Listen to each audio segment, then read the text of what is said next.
Have you ever walked into a grocery store and wondered where all those varieties of apples came from?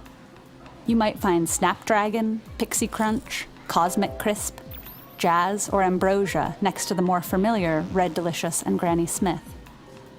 These delightfully descriptive names belong to just a handful of the over 7,500 apple varieties in the world.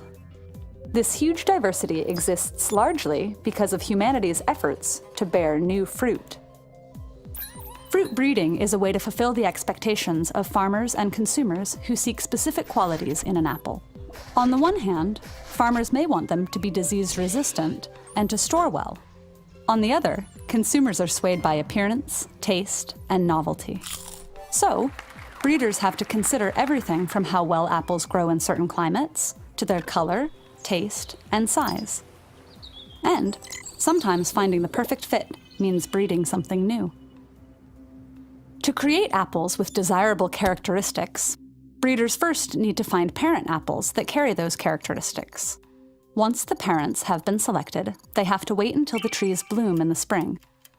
The breeder takes the pollen from one bloom, called the father, and transfers it by hand to the other parent bloom, called the mother, through a process called cross-pollination. Once the mother bloom turns into an apple, the seeds are collected and then planted. It takes about 5 years for these seeds to grow into trees that produce apples.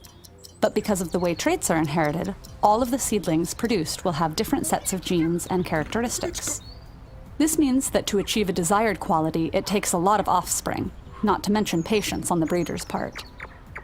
When a seedling does bear fruit with the desired qualities, it's selected for further evaluation.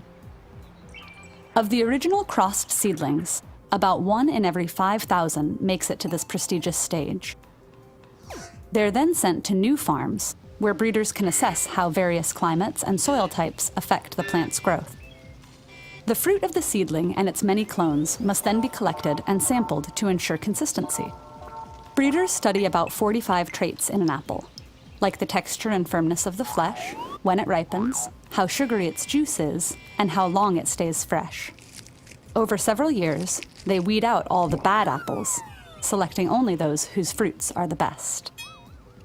These exclusive plants officially form the cultivar, or new apple variety.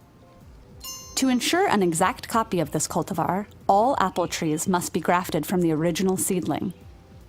Branches, called scion wood, are cut from the original tree and grown to generate more scion wood.